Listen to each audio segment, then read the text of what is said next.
ప్రభునందు ప్రియమైన దేవుని బిడ్డలారా, మనము చదువుకున్నటువంటి ఈ యొక్క లేఖన భాగము మనకు సుపరిచితమైనటువంటిదే. మరి స్త్రీకి 10 వెండి నాణాలు ఉండగా ఒక నాణ్యం పోగొట్టుకుంది. దొరికే వరకు ఆమె వెతికిన తర్వాత మిక్కిలిగా సంతోషించింది. ఇది ఉపమానంలో ఉన్నటువంటి మరి కథ. అయితే దాన్ని చెప్తూ యేసు ప్రభువారు ఏమన్నారంటే, అలాగే మారు మనసు పొందు ఒక పాపి విషయమై దేవుని దూతల ఎదుట సంతోషము కలుగునని మీతో చెప్పుచున్నాను అని అన్నారు యేసు ప్రభువారు. ఏ సందర్భంలో ఆయన ఈ ఉపమానాన్ని చెప్పారు అంటే, మొదటి 2 వచనాల ప్రకారంగా యేసు ప్రభువారి బోధ వినడానికి అనేకమైన సుంకరులు, పాపులు వస్తూ ఉన్నారు. ఆయన బోధ వినడానికి వస్తున్నారు. They were attracted to the teaching of Jesus.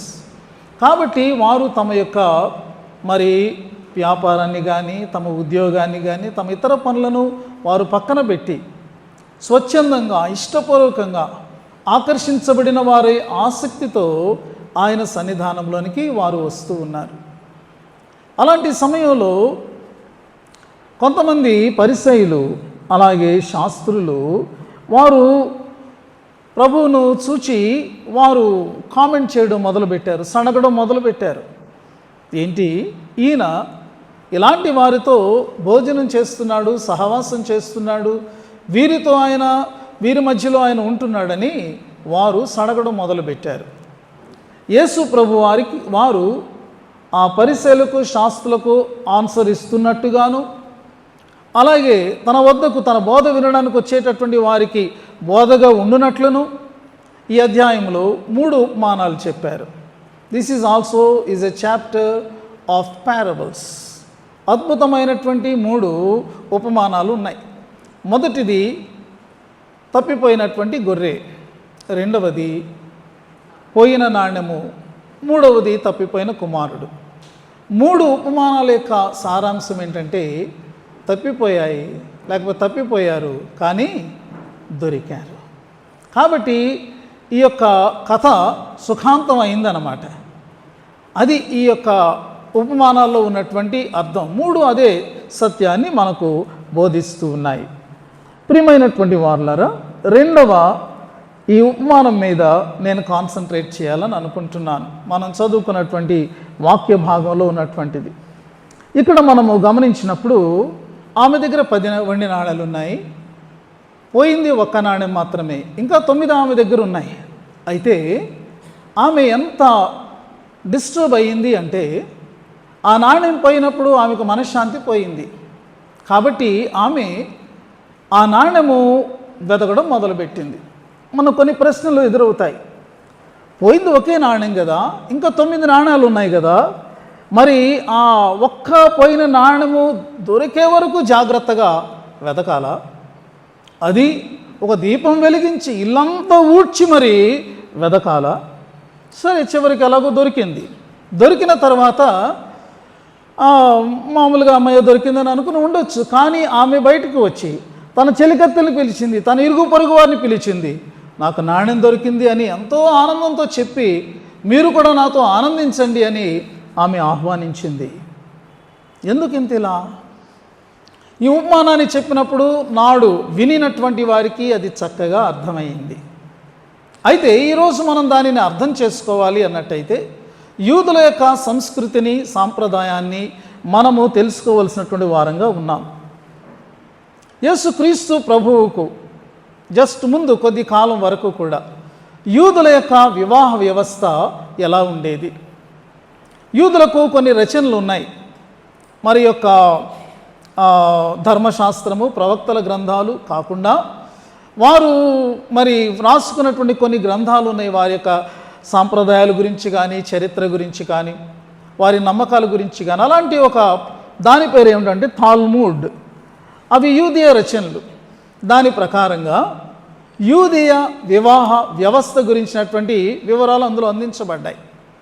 దాని ప్రకారంగా యూదులు వివాహ కార్యక్రమాన్ని చేసుకునేటప్పుడు అది ఎలా ఉంటుంది అంటే, ఆ వివాహ విధానంలో 2 స్టేజీలు ఉంటాయి. అంటే 2 భాగాలు ఉంటాయి. మొదటి ఒక భాగం అయిన తర్వాత కొద్ది కాలం అయిన తర్వాత, కొద్ది గ్యాప్ అయిన తర్వాత రెండవ భాగం జరుగుతుంది. సో మొదటి భాగాన్ని వారు ఏమని పిలిచారంటే ఎరుజిన్ అని పిలిచారు. ఎరుజిన్ మనం అర్థం చేసుకోవడానికి అది ప్రధానము, ఎంగేజ్మెంట్ ఆర్ బెట్రోతల్ అని మనం అనుకోవచ్చు. ఇది మొదటి భాగం. ఈ భాగంలో ఏమవుతుందంటే వరుని కొరకు వధువు ప్రత్యేకించబడుతుంది. ఈ అమ్మాయి ఈ యొక్క అబ్బాయి కొరకు అనేటటువంటిది. అయితే ఇది యూదేయ విధానంలో చాలా గంభీరమైనటువంటి ఘట్టంగా అది ఉంటూ ఉంది. ఎందుకంటే అలా ప్రధానమైన తరువాత వారు చట్టబద్ధమైనటువంటి బంధంలోనికి వారు ప్రవేశించడం అనేటటువంటిది జరుగుతుంది. లీగల్లీ బైండింగ్ కమిట్మెంట్, చట్టబద్ధంగా అనేటటువంటిది. ఆనాటి నుండి వారు ఎలా పిలువబడతారు? మన ప్రధానమైన తర్వాత అయితే ఒకవేళ మన సాంప్రదాయంలో మనము ఇంగ్లీష్లో ఒక మాట వాడతాం, ఫియాన్సీ. ఇదిగో నా ఫియాన్సీ అంటే నేను చేసుకోబోయే అబ్బాయి, నేను చేసుకోబోయే అమ్మాయి అనేటటువంటిది. కానీ యూదేయ సాంప్రదాయంలో ఈ ప్రధానం అయిన నాటి నుండి వాళ్ళు ఎలా సంబోధించబడతారంటే భార్య భర్తలుగా సంబోధించబడతారు. అలాగే మరి వీరు ఈ యొక్క ఘట్టం అయిన తర్వాత వెంటనే వారు కుటుంబ జీవితాన్ని ప్రారంభించరు. వధువు తన తల్లిదండ్రులతో ఆమె ఇంట్లోనే ఉంటుంది, వరుడు తన తల్లిదండ్రులతో ఆయన ఇంట్లోనే ఉండడం అనేది జరుగుతుంది. అయితే ఒకవేళ ఈ వివాహాన్ని అంటే జరగబోయే వివాహాన్ని ఇప్పుడు ప్రధానమైంది కదా, ఈ ప్రధానాన్ని రద్దు చేసుకుని వివాహం చేసుకోకూడదు అనేటటువంటి ఒక నిర్ణయంలో మార్పు వచ్చిందనుకోండి, వెంటనే వాళ్ళకి ఫోన్ చేసేసి ఏమండి మనం మరి ఏదో అనుకున్నాం కానీ కొన్ని కారణాల వల్ల మనం దీన్ని క్యాన్సిల్ చేసుకుంటున్నామండి అని అంటే కుదరదు. అది మరలా చట్టబద్ధంగా విడాకులు తీసుకోవాలి. అది అలాంటి మరి విధానం వారికి ఉందన్నమాట. మనము జ్ఞాపకం చేసుకుంటే గబ్రియేలు మరియా యోసేపులను దర్శించే నాటికి వారి స్థితి ఇదే అన్నమాట. అందుచేత మరి ప్రధానము చేయబడినటువంటి యోసేపుకు ప్రధానముగా భార్యగా ప్రధానము చేయబడినటువంటి మరియగా ఆమెను గురించి మనము ఈ యొక్క క్రిస్మస్ కథలలో మనం చూస్తాము. కాబట్టి ఇలాగ వాళ్ళ యొక్క వివాహ పద్ధతిలో మొదటి భాగం ఉంటుంది. రెండవ భాగాన్ని ఏమన్నారంటే నిజున్ అనే మాట వాడారు, అంటే వివాహం అన్నమాట. వారిరువురికి వివాహం అవుతుంది. ఇక పెండ్లి కుమారుడు తన వధువుని తీసుకొని తన ఇంటికి వెళ్తాడు. నాటి నుండి వారి యొక్క కుటుంబ జీవితం ప్రారంభించబడుతుంది. అయితే మొదటి భాగం ప్రధానమైనత అనే ఆ సందర్భంలో ఏమి జరుగుతుంది అంటే ప్రధానమైనటువంటి దానికి గుర్తుగాను ఒక బహుమానంగాను వరుడు వధువుకు ఒక ఆభరణాన్ని ఇస్తాడు. అదే ఈ 10 వెండి నాణెములతో చేయబడినటువంటి ఆభరణం. ఈ ఆభరణాన్ని ఆ వధువు తన యొక్క శిరస్సు మీద కానీ లేకపోతే తన మెడలో కానీ ఆమె ధరిస్తుంది. పెండ్లి రోజు వరకు కూడా దానిని ఎంతో భద్రంగాను అపురూపంగాను ఆమె చూసుకుంటుంది. ఏమాత్రము అది ఎక్కడ మరి ఆమె దానిని అలాగే ధరించుకోవాలి, భద్రంగా చూసుకోవాలి. ప్రియమైనటువంటి వార్లారా, ఒకవేళ ఈ మధ్య సమయంలో అంటే ప్రధానమయ్యి పెండ్లి జరిగే మధ్య సమయంలో ఈ ఆభరణంలో ఏ ఒక్క నాణ్యమైనా కానీ ఆమె పోగొట్టుకుంటే అది చాలా చాలా తీవ్రంగా పరిగణింపబడుతుంది. యూదీయ వివాహ వ్యవస్థనే ఆమె అవమానించినట్టుగా అది లెక్కలోనికి వస్తుంది. అక్కడితో ఆగిపోతుందా? కాదు. ఆమె వ్యభిచార నేరం చేస్తే ఎంత భయంకరమో అంత భయంకరమైనటువంటి దానితో సమానంగా అది ఎంచబడుతుంది. తద్వారా ఏమవుతుంది? మొట్టమొదటిగా ఆమె మరి దీనిని బట్టి ఆమె కుటుంబాన్ని ఆమెను అవమానించవచ్చు, ఆమెకు మరణశిక్షను కూడా విధించవచ్చు. ఇప్పుడు ఈ యొక్క ఉపమానంలో ఉన్నటువంటి స్త్రీ దగ్గరికి మనం వచ్చామనుకోండి, 10 నాణాల్లో ఒక నాణం ఎలా మిస్ అయిందో ఆమెకు కూడా తెలియదు. వివాహ దినం కోసం ఆనందంతో ఎదురు చూస్తున్నటువంటి ఆమె యొక్క పరిస్థితి అంతా ఒక్కసారి చీకటిగా కటిక చీకటిమయం అయిపోయినట్టు అయిపోయింది. ఇప్పుడు భయము ఆమెను ఆవరించింది, దుఃఖం ఆవరించింది, కంగారుతో ఆమె జీవితం నిండిపోయింది. ఇప్పుడు ఆ నాణ్యం పోవడం వల్ల ఏమిటి నష్టం అంటే, మొట్టమొదటిది ఆమె యొక్క వివాహం ఇక జరగదు. ఇక తను వివాహంలో ప్రవేశించేటటువంటి ఆ యొక్క అద్భుతమైన భాగ్యాన్ని ఆమె కోల్పోయింది. వివాహం మాత్రమేనా? కాదండి. వ్యక్తిగతంగా ఆమె తీవ్రమైనటువంటి నిందకు, అవమానానికి గురి అవుతుంది. అంత మాత్రమేనా? ఇంకా ఉంది. ఆమె కుటుంబం యొక్క గౌరవం అంతా కూడా సమాజంలో మంట గలిసిపోతుంది. ఇక చివరిగా ఏమిటి అంటే, ఆమె తన ప్రాణాన్ని కూడా కోల్పోయేటటువంటి ప్రమాదము ఉన్నది. అందుచేతే ఆమె ఆతృతగా వెదుగుతూ ఉన్నది. ఏదో మన ఇంట్లో ఒక 100 రూపాయలు పోతే మనం నెమ్మదిగా వెతికినట్టు కాదు, దొరికితే దొరుకుద్ది లేకపోతే లేదు అన్నట్టు కాదు. ఆమె ఆతృతతో దాని కొరకు వెదుగుతూ ఉన్నది. నాడు యూదుల యొక్క గృహాలు ఎలా ఉండేవి? మధ్యతరగతి వారి గృహాలను మనం చూస్తే అవి చిన్నవిగా, ఇరుకుగా, అంత వెంటిలేషన్ లేనటువంటివిగా ఉండేవి. ఆ గృహంలో 2 భాగాలు ఉంటాయి సహజంగా. ఒకటి ఎత్తైన భాగం, ఒక అరుగులా ఉంటుంది. దాని మీద ఇంట్లో ఉండేటటువంటి కుటుంబ సభ్యులు వారు నివాసం చేస్తారు. అక్కడే వాళ్ళు పడుకుంటారు, అక్కడే వాళ్ళు పనులు చేసుకుంటారు. ఆ యొక్క కుటుంబ సభ్యులందరూ, తల్లిదండ్రి, బిడ్డలందరూ కూడా. లోవర్ ఏరియా ఒకటి ఉండదు, అక్కడ పశువులు ఉంటాయి. వారు పెంచుకునేటటువంటి పశువులు, వారు పెంచుకునేటటువంటి పక్షులు, కోళ్ళు లాంటివి ఉంటాయి. అక్కడే వాటికి అవసరమైనటువంటి గడ్డి, ఇంకా వాటికి అవసరమైన ధాన్యము అవన్నీ కూడా ఉంటాయి. కాబట్టి ఆ ఇల్లు చాలా మెస్సీగా ఉంటుంది అన్నమాట. అంత క్లీన్గా మన ఇల్లు ఇప్పుడు మనం పెట్టుకున్నట్టుగా ఉండేటటువంటి అవకాశం లేదు. అలాంటి ఇంట్లో ఒక నాణ్యం పోయిందనుకోండి, వెతకటం సులువ, ఎంతో కష్టం. ఎక్కడ పడిపోయిందో, ఏ మూల పడిపోయిందో మనకు తెలియదు. కాబట్టి ఆమె మరి దానికోసం ఆమె వెతుకుతూ ఉంది. ఒక దీపం వెలిగించి ఇల్లు మూలలా వెతుకుతూ ఉంది. ఎంతవరకు వెతికిందంటే, దొరికే వరకు. దాన్ని మనం అండర్లైన్ చేసుకోవాలి. దొరికే వరకు. Until she finds it she didn't have rest. ఆమెకు అసలు అది దొరికే వరకు ఆమెకు శాంతి లేదు, విశ్రాంతి లేదు. అంతవరకు ఆమె దానిని వెతికింది. ఎందుకంటే ఇప్పుడు ఆ నాణ్యము కేవలం ఒక వెండి నాణ్యం కాదండి. ఆ నాణ్యము తన ప్రాణం యొక్క విలువ. ఆ నాణ్యం దొరకకపోతే ఆమె ప్రాణం పోద్ది. So what she was searching for, she was not just searching for a coin. ఏదో ఒక వెండి నాణ్యం కొరకు వెతకడం కాదు, తన ప్రాణం కోసం వెతుకుతుంది. ఈ యొక్క ఉపమానంలో ఉన్నటువంటి గంభీరతను మీరు గమనించారా? తన ప్రాణాన్ని కాపాడుకోవాలని అంతగా ఆమె ఆ నాణ్యం కోసం వెతికిందన్నమాట. ఈ విషయాన్ని బాగుగా ఎరిగినటువంటి క్రీస్తు ప్రభు దానిని ఉపమాన రీతిగా ఆయన చెబుతూ ఉన్నారు. అందుకే ఆ నాణ్యం దొరికిన తర్వాత ఆమెకంత సంతోషం. పోయిన ప్రాణం తిరిగి వచ్చినట్టు అయిందనమాట. కోల్పోయినటువంటి ఆనందం, తను కోల్పోతుంది అనుకున్నటువంటి భాగ్యం అంతా కూడా మరలా తిరిగి వచ్చిందనమాట. Now she has great relief.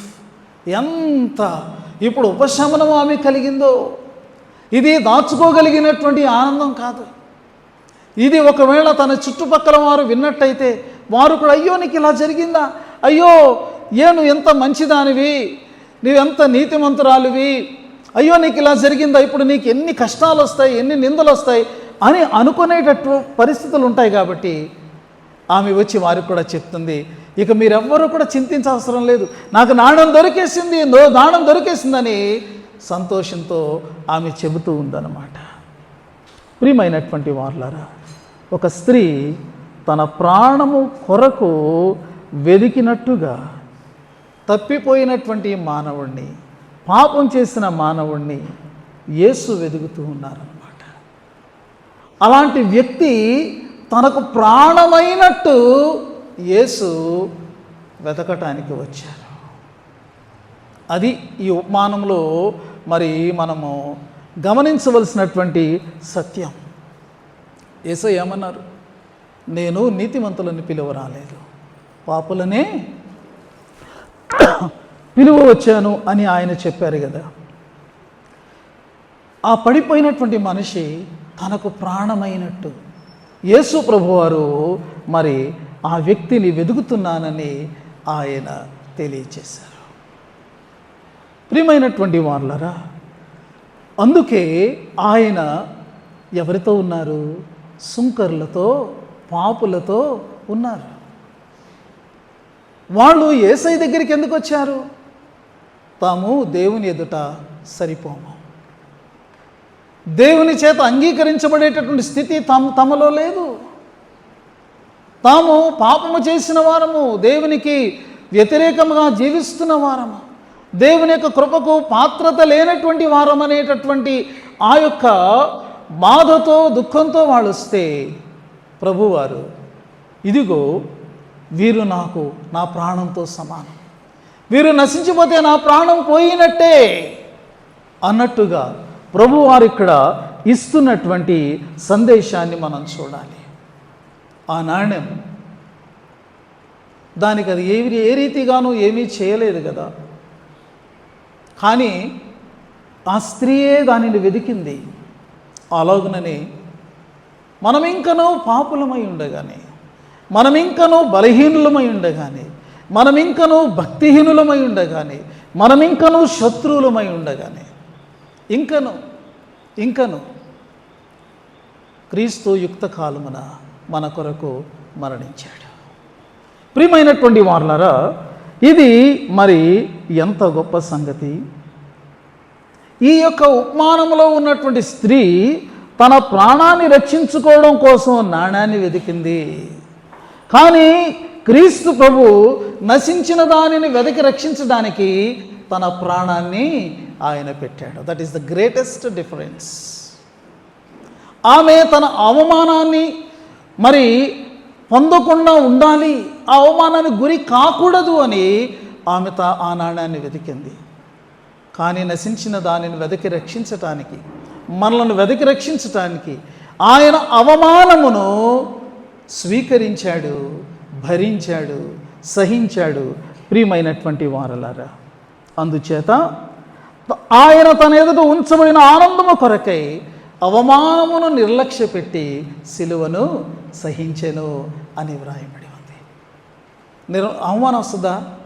నాకు ప్రాణమైనటువంటి నా బిడ్డను, నాకు ప్రాణంతో సమానమైన నా కుమార్తెను నేను రక్షించుకోవడం కోసం అవమానాన్ని నేను భరిస్తా. దాన్ని నేను లెక్క చేయను, ఎంత అవమానమైనా సరే. యేసు ఆ రాత్రి పట్టబడిన సమయం నుండి ఆయన తండ్రి చేతికి తన ప్రాణాన్ని అప్పగించే వరకు ఆ యొక్క దృశ్యమంతటిని జ్ఞాపకం చేసుకునండి. మన ప్రియ ప్రభు ఎంత అవమానం గుండా వెళ్ళాడు. అందరూ ఆయనను అవమానించడమే, దారిని వెళ్ళేవాళ్ళు అవమానించడమే, ప్రక్కన ఉన్నటువంటి నేరస్తుడు అవమానించడమే, సిలువ వేసే సైనికులు అవమానించడమే, పరిసయ్యులు లేకపోతే ఆ యొక్క మరి యాజకులు వాళ్ళు అవమానించడమే, అందరూ అవమానించడమే. అవమానాన్ని నీ కొరకు నా కొరకు ఆయన నిర్లక్ష్య పెట్టిన వాడుగా ఉన్నాడు. సిలువను సహించిన వాడుగా ఆయన ఉన్నాడు. This is his love towards a fallen man. పడిపోయినటువంటి వ్యక్తి విషయంలో ఆయన యొక్క ప్రేమ ఇలా ఉన్నదండి. పడిపోయిన మన ఎడల, పాపి ఎడల ఆయన ప్రేమ ఇంత అధికముగా ఉన్నది. అందుకే ఈ ప్రేమను గురించి వర్ణిస్తూ పౌలు అన్నాడు, ఈ ప్రేమ జ్ఞానమునకు మించినది. It's beyond your comprehension, beyond your understanding. The love of Christ is so great. ఇంకా ఏమంటాడు? దాని యొక్క ఎత్తు, దాని యొక్క లోతు, దాని యొక్క పొడుగు, దాని యొక్క వెడల్పు తెలుసుకోవాలంటే నీ శక్తి సరిపోదు. దాని కొరకు మరి ఎంతో శక్తి అవసరమని పౌలు చెప్పాడు. ఎఫెసీ పత్రిక 3:18 ప్రియమైన వారులారా, నీవు మరి ఈ యొక్క ప్రేమను గురించి వింటున్నప్పుడు నీవు నేను ఈ యొక్క ఉపమానంలో ఉన్నామండి. ఆయన వెతుకుతుంది మనల్ని. మరి ఆయన ద్వారా నీవు కనుగొనబడ్డావా? ఆయన ప్రేమ దీపాన్ని తీసుకొని నీవు పడి ఉన్నటువంటి మూల వరకు వచ్చి నిన్ను వెతుకుతూ ఉన్నాడే, నీవు ఆయనకు స్పందించావా? ఈ ఉపమానాన్ని, ఈ సందేశాన్ని వింటున్న మనం ఈ ఉదయకాలమందు ఆయన ప్రేమకు స్పందించే వారంగా ఉండాలి. ఆ నాణ్యము జీవము లేనటువంటిదే, కానీ దీపపు కాంతులో అది మెరిసింది. అది ఇచ్చినటువంటి స్పందన. ఆయన ప్రేమ దీపం నీ మీద ప్రకాశిస్తూ ఉండగా మరి నీవు స్పందించే వ్యక్తిగా నేను ఇక్కడున్నానయ్యా, ఇక్కడ పడిపోయి ఉన్నానయ్యా, ఇదిగో నా చెయ్యి పట్టుకో, నన్ను లేవనెత్తు, నన్ను నీ చేతిలో చేర్చుకో అని చెప్పగలిగేటటువంటి స్పందన మనలో ఉందా? ఈ ఉదయకాలం ప్రియమైన వారులారా, దానిని మనము గమనించుకోవలసినటువంటి వారంగా మనం ఉంటూ ఉన్నాం. అయితే ఈ ఉపమానము సంఘముగా ఉన్నటువంటి మనకు ఒక సత్యాన్ని తెలియచేస్తుంది. As a church we are to learn a truth basing on this parable.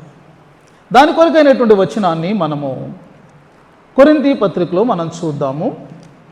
అపోస్తలుడైన పౌలు కొరింథీలకు రాసిన 2వ పత్రిక 11వ అధ్యాయము 2-3 వచనాలు మనం చదువుకుందాం. 2వ కొరింథీ 11:2-3 వచనాలు. దైవాసక్తితో మీ ఎడల ఆసక్తి కలిగి ఉన్నాను, ఎందుకనగా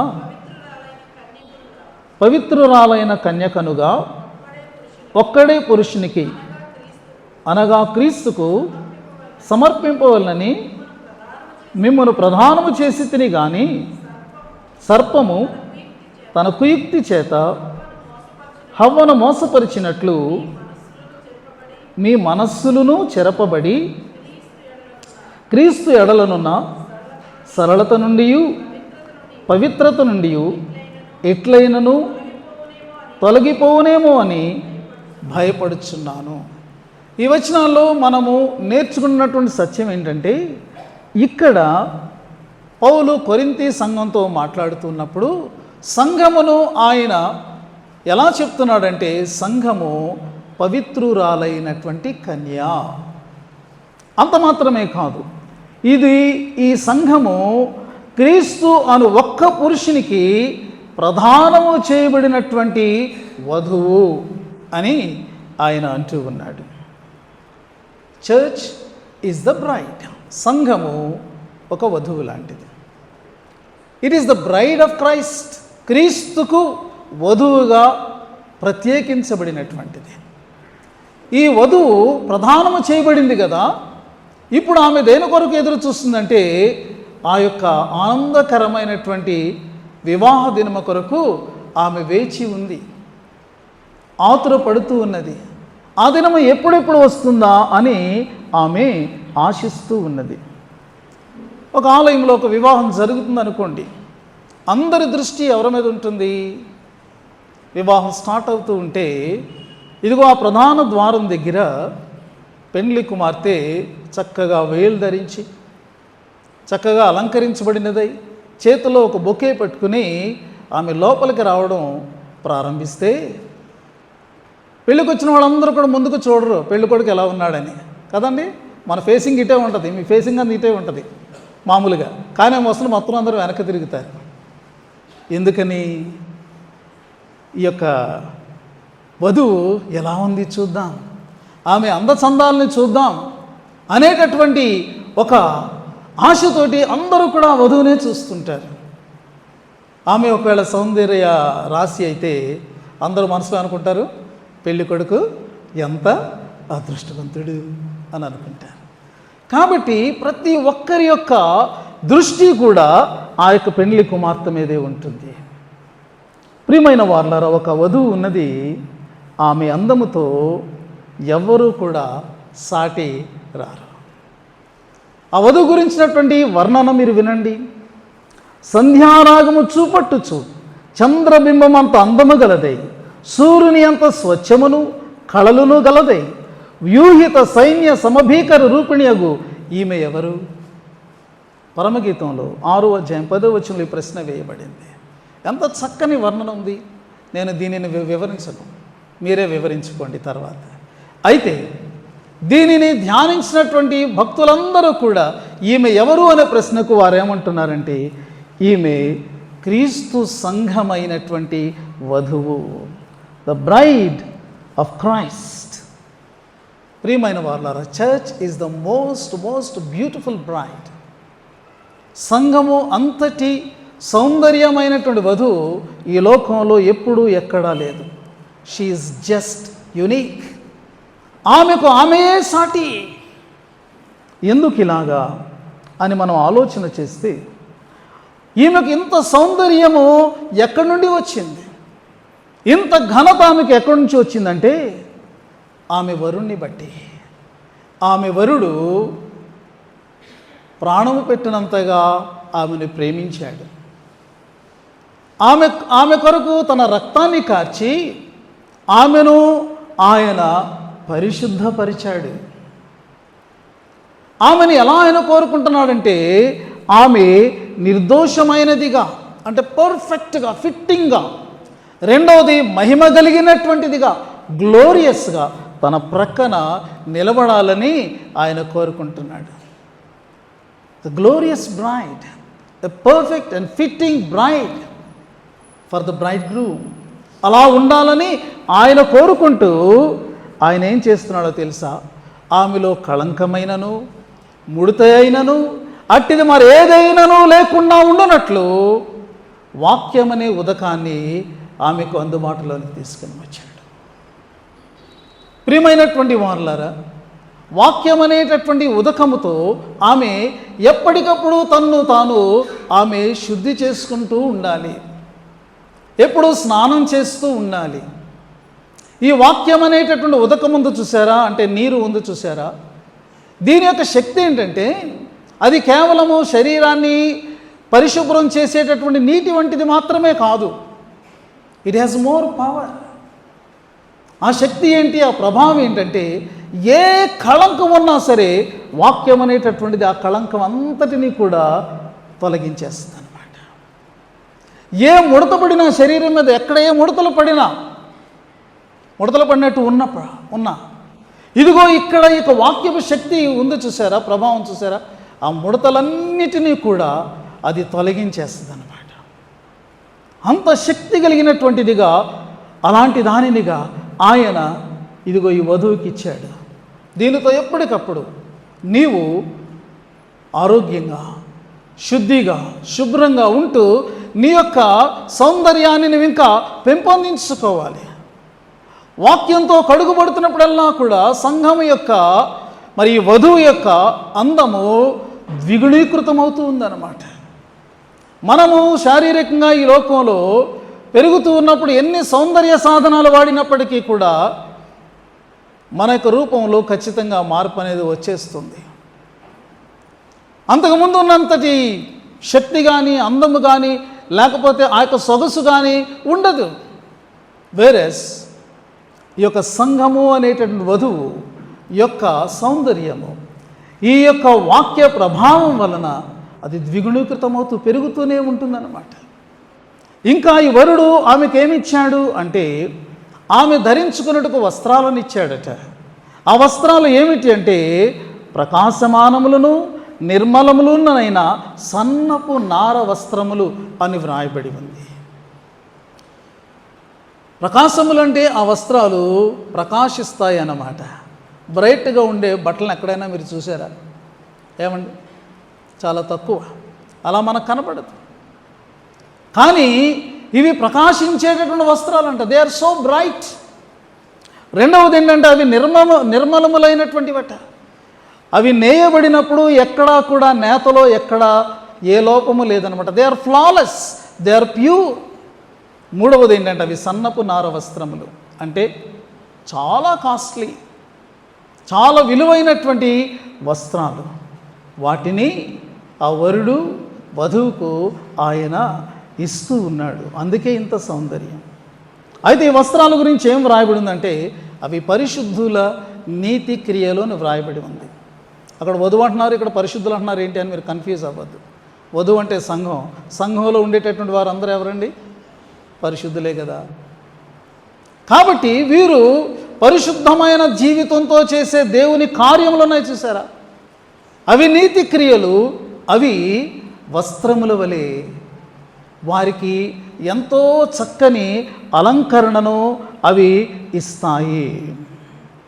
ప్రియమైనటువంటి వారులారా, అయితే ఆ యొక్క ఉపమానంలోని స్త్రీ వలె సంఘం కూడా తన యొక్క వివాహ దినం వరకు, లేకపోతే ఆ గొర్రె పిల్ల వివాహ మహోత్సవం వరకు కూడా తన్ను తాను కాపాడుకోవాలి, జాగ్రత్త పరుచుకోవాలి.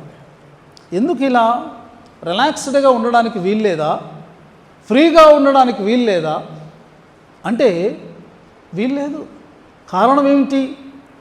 మనం చదువుకున్నటువంటి కొరింథీ పత్రికలో అక్కడ ఒక విషయాన్ని పౌలు చెప్తున్నాడు. 11:3లో సర్పము తన కుయుక్తి చేత హవ్వను మోసపరిచినట్లు మీ మనస్సులను చెరుపబడి క్రీస్తు ఎడలనున్న సరళత నుండి పవిత్రత నుండి ఎట్లయినను తొలగిపోవునేమో. ఏమిటి, ఎందుకు జాగ్రత్తగా ఉండాలి అంటే కుయుక్తితో మోసపరిచే శత్రువు ఉన్నాడు. నీవు అందంగా ఉంటే సహించలేడు, నీవు మహిమతో ఉంటే సహించలేడు, నీవు దినదినానికి కూడా ఆరోగ్యంతో పెరుగుతూ ఉంటే సహించలేడు, నీవు సంతోషంగా ఉంటే సహించలేడు, నీవు సమాధానంగా ఉంటే సహించలేడు. ఎలాగైనా వాడు కుయుక్తితో నిన్ను మోసపరచాలని ప్రయత్నం చేస్తుంటాడు. ఇదే విషయాన్ని మరొక మాటలో పేతురు ఇది నా పత్రికలో చెప్పాడు. వాడంట వెదుగుతూ తిరుగుతున్నాడట, ఎవరిని? మృంగుదునా అని. గర్జించు సింహంలాగా వాడు తిరుగుతూ ఉన్నాడట. అక్కడైనా ఇక్కడైనా ఒకటే, ఇక్కడ మోసం, అక్కడ మృంగివేయడం. ప్రియమైనటువంటి వారులారా, వాడి యొక్క కుయుక్తిలో మనము పడకూడదు.